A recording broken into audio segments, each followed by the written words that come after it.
Physics का first chapter, that is motion. Okay, तो यार सबसे पहले ये जान लें कि मोशन होता क्या है। तो मोशन के साथ ही एक टर्म आता है रेस्ट। ओके, तो क्या होता है, या तो आप रेस्ट के बारे में बात करेंगे या फिर मोशन के बारे में बात करेंगे। ठीक है, तो नॉर्मल लाइफ में हम लोग क्या बोलते हैं कि कोई चीज़ जब अपने टाइम के साथ वो अपना पोजीशन चेंज नहीं कर रहा है, जैसे मान के चलो कि हम घर में बैठे हैं, ठीक है, घर में हम बैठे हैं, हम बाहर में एक पेड़ है, ठीक है, बाहर में एक पेड़ है, उसको क्या हमने बोला कि वो रेस्ट में। क्यों? क्योंकि हमने सुबह से शाम तक उसको देखा, तो टाइम तो चेंज हो गया सुबह से शाम, लेकिन वो पेड़ का डिस्टेंस, उसने पेड़ ने कोई भी डिस्टेंस कवर नहीं किया। ठीक है, तो इसको बोल देते हैं हम रेस्ट। ओके, और मोशन किसको बोलते हैं? जैसे हम घर में बैठे हैं, सामने से अपनी बहुत सारी गाड़ी क्रॉस कर रही है रोड से, सड़क से, ठीक है, सड़क से बहुत सारी गाड़ी क्रॉस कर रही है, तो हमने क्यों बोला उसको मोशन में? क्यों? क्योंकि कुछ टाइम लगा और वो गाड़ी हमारे सामने से निकल गई, मतलब कुछ डिस्टेंस कवर किया। तो इससे कंक्लूजन क्या निकलता है यार कि रेस्ट क्या होता है? If anything, okay, if anything changes its position,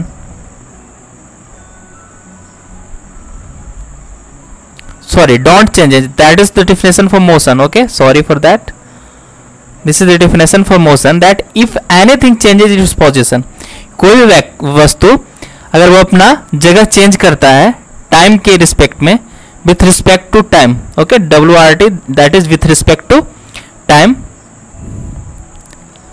then it is said to be in motion, said to be in motion. Okay, and the opposite is for, okay, like you can write here note, the opposite is for, or the reverse is for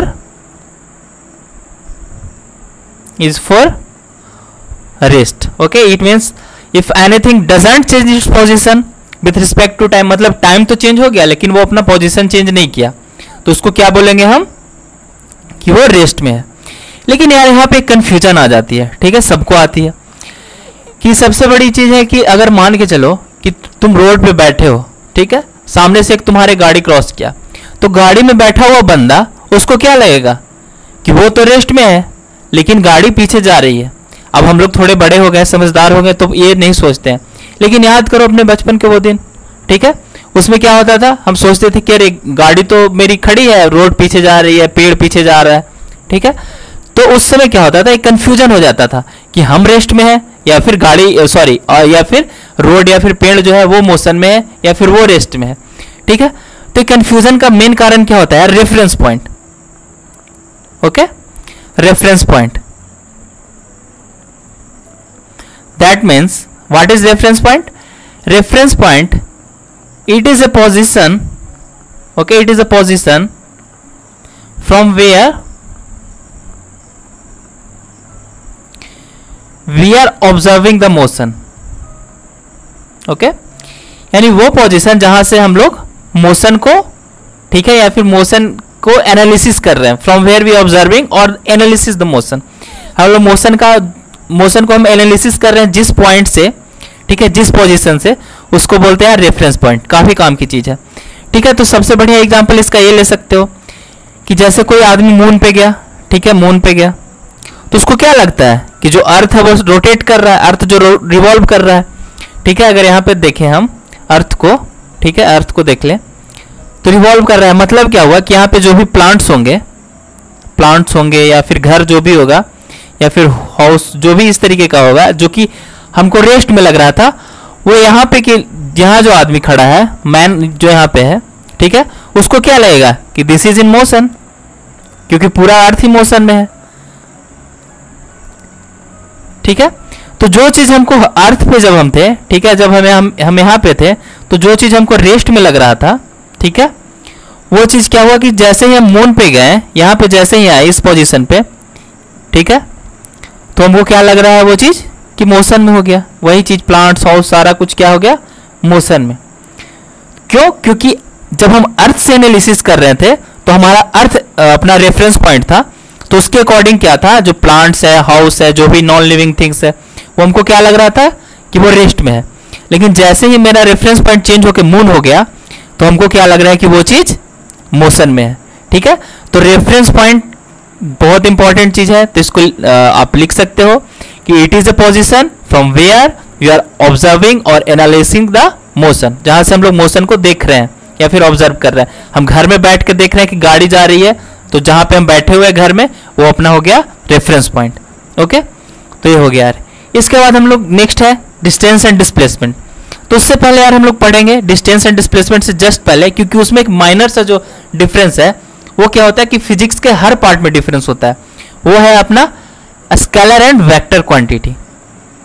okay, scalar and vector quantity, ठीक है। तो सबसे पहले ये देख लें scalar and vector quantity में, ठीक है, कि स्केलर क्वांटिटी क्या होता है। तो क्वांटिटी हैविंग ओनली मैग्नीट्यूड, जिसके पास सिर्फ मैग्नीट्यूड हो, उसको मतलब नहीं है किसी और चीज से। ओनली मैग्नीट्यूड, मैग्नीट्यूड बोले तो numerical value. Okay, numerical value. वही भी वेक्टर की बात करें तो वेक्टर क्या होता है, इसके पास मैग्नीट्यूड तो होना चाहिए। क्वांटिटी हैविंग मैग्नीट्यूड मतलब मैग्नीट्यूड तो ये चाहेगा ही इसके पास मैग्नीट्यूड हो, बट इसके साथ एक एक्स्ट्रा चीज ऐड हो जाता है, ऐड ऑन हो जाता है, that is direction and also having direction, मतलब मैग्नीट्यूड प्लस डायरेक्शन। तो उसको क्या बोलेंगे यार, वेक्टर क्वांटिटी। ठीक है, आपके हर एक फिजिकल क्वांटिटी को हम इसमें डिफ्रेंशिएट कर सकते हैं, स्केलर या फिर वेक्टर क्वांटिटी। कुछ एग्जांपल ले लें, जैसे अगर आप मास के बारे में बोलेंगे तो मास क्या होता है, वो अपना स्केलर क्वांटिटी हो जाता है। ठीक है, वैसे ही यार डिस्टेंस जो आगे हम लोग पढ़ेंगे वो स्केलर क्वांटिटी होता है, क्योंकि इसमें सिर्फ हम लोग मैग्नीट्यूड पे बात करते हैं। अपना स्पीड हो गया, ठीक है, एंड मैनी मोर, जितना तुम सोच सकते हो, डेंसिटी टाइप का। ठीक है, डेंसिटी, इसमें क्या होता है, हम डायरेक्शन को मतलब कंसिडर नहीं करते। लेकिन वहीं पे वेक्टर क्वांटिटी क्या होता है, जिसमें डायरेक्शन होता है। तो इसका हम सबसे बढ़िया एग्जांपल है अपना डिस्प्लेसमेंट, ठीक है, वेलोसिटी, एक्सेलरेशन, ठीक है, फोर्स, ठीक है, force, acceleration, okay, and many more. ठीक है, तो इसमें हम लोग को सिर्फ पढ़ना है distance, speed, velocity, force, sorry, acceleration and displacement. तो इसको हम लोग एक बार ध्यान दे लेंगे कि स्केलर क्वांटिटी में क्या है, अपना डिस्टेंस है। ठीक है, स्केलर क्वांटिटी में डिस्टेंस है, स्पीड है, डेंसिटी है, इस तरीके का, वॉल्यूम हो गया, लेंथ हो गया, क्योंकि इसमें डायरेक्शन नहीं। तो इसमें डायरेक्शन जो है वो डायरेक्शन किस तरीके से हो सकता है, वो किसी एंगल पे हो सकता है। ओके, लाइक लाइक हम लोग जानते हैं कि इस तरीके से मैप होता है। ये अपना कौन सा डायरेक्शन हो गया, वेस्ट डायरेक्शन, ये हो गया ईस्ट डायरेक्शन, ये हो गया नॉर्थ डायरेक्शन, ये हो गया साउथ डायरेक्शन। तो direction may be at angle of like 30 degree from east, और may be like north east, okay, north east, okay, south west, इस तरीके से भी डायरेक्शन हो गया, या फिर नॉर्थ, या फिर कुछ angle 30 degree at an angle of 30 degree from east, तो इस तरीके से भी हो सकता है। ठीक है, तो ये हो गया यार अपना। उसके बाद अब बात करते हैं डिस्टेंस और डिस्प्लेसमेंट का। तो स्केलर और वेक्टर समझ गए। स्केलर में क्या होता है, सिर्फ मैग्नीट्यूड होता है, वेक्टर में क्या होता है, मैग्नीट्यूड प्लस डायरेक्शन। अब बात करते हैं इसके बाद डिस्टेंस एंड डिस्प्लेसमेंट की। सबसे पहले डिस्टेंस की बात कर लें, तो हम लोग जानते हैं कि डिस्टेंस क्या है, स्केलर क्वांटिटी। तो डिस्टेंस होता है, तो इसका सिंपल सा formula, distance equal to speed into time, जो कि हम लोग पहले से भी जानते आ रहे हैं, बहुत बार यूज किए। ठीक है, तो डिस्टेंस होता क्या है कि जो एक्चुअल लेंथ, ठीक है, एक्चुअली जो हम कवर कर रहे हैं, एक्चुअल लेंथ कवर्ड, उसको बोलते हैं डिस्टेंस।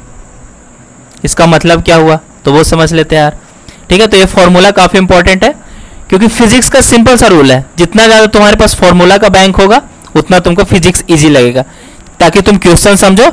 एट लास्ट तुमको क्या करना है, क्वेश्चन समझ के न्यूमेरिकल प्रॉब्लम में तुमको फॉर्मूला अप्लाई करना है। ठीक है, तो डिस्टेंस क्या होता है, एक्चुअल लेंथ कवर्ड। तो डिस्टेंस का फॉर्मूला होता है स्पीड इनटू टाइम।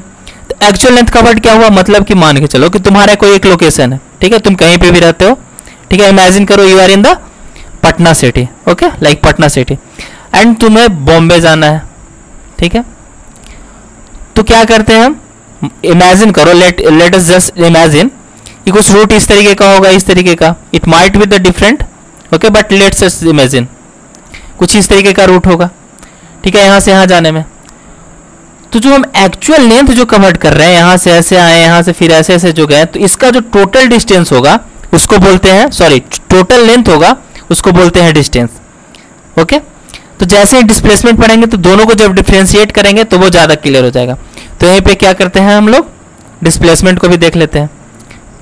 ठीक है, तो डिस्प्लेसमेंट क्या होता है कि shortest length, okay, shortest path या फिर length between initial and final position, between initial and final position. इसका मतलब क्या हुआ, इनिशियल पोजीशन एंड फाइनल मतलब जहां से हम स्टार्ट किए, जैसे यहाँ पटना से स्टार्ट किए तो ये मेरा इनिशियल हो गया, स्टार्टिंग पॉइंट को इनिशियल बोलते हैं। और जहाँ पे फाइनली हम पहुंचे हैं, जहाँ पे मेरा डेस्टिनेशन है फाइनल, वो क्या हो गया अपना फाइनल पोजीशन। ठीक है, फाइनली जहाँ पे पहुंचे, तो इसके बीच का जो शॉर्टेस्ट डिस्टेंस होता है उसको बोलते हैं हम डिस्प्लेसमेंट। तो इसके बीच का शॉर्टेस्ट डिस्टेंस दो पॉइंट के बीच का क्या हो सकता है, दो पॉइंट मान के चलो, तो इसका शॉर्टेस्ट डिस्टेंस क्या हो सकता है, दोनों के बीच का एक स्ट्रेट लाइन। ठीक है, क्योंकि थोड़ा सा भी इसमें कर्व आएगा तो वो क्या होगा, स्ट्रेट लाइन से ज्यादा उसका लेंथ हो जाएगा, थोड़ा सा भी कर्व मान के ऐसे कर लो। ठीक है, इस तरीके से, तो एक्स्ट्रा लेंथ हो गया थोड़ा सा। ठीक है, तो दो पॉइंट के बीच में ऑलवेज हम ध्यान रखेंगे कि जो स्ट्रेट लाइन होगा वही सबसे शॉर्टेस्ट डिस्टेंस हमको देगा, शॉर्टेस्ट लेंथ देगा।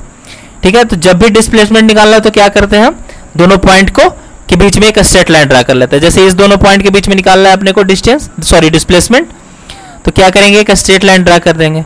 ठीक है, तो ये क्या हो गया, ये जो लेंथ हो गया ये अपना डिस्प्लेसमेंट हो गया। ठीक है, डिस्प्लेसमेंट हो गया। ओके, ये पॉइंट के बीच में डिस्प्लेसमेंट। लेकिन जो एक्चुअली हम कवर कर रहे हैं, इस रोड से जो जा रहे हैं, इस रोड से ऐसे ऐसे जो जा रहे हैं, इसको जो टोटल डिस्टेंस होगा वो, सॉरी टोटल जो लेंथ होगा वो अपना डिस्प्लेसमेंट हो जाएगा। तो हम लोग जानते ही हैं कि गाड़ी में दो तरीके का मीटर लगा हुआ रहता है, एक रहता है स्पीडोमीटर, एक रहता है ऑडोमीटर। तो जो ऑडोमीटर होता है वो अब क्या करता है, वो डिस्टेंस मेजर करता है।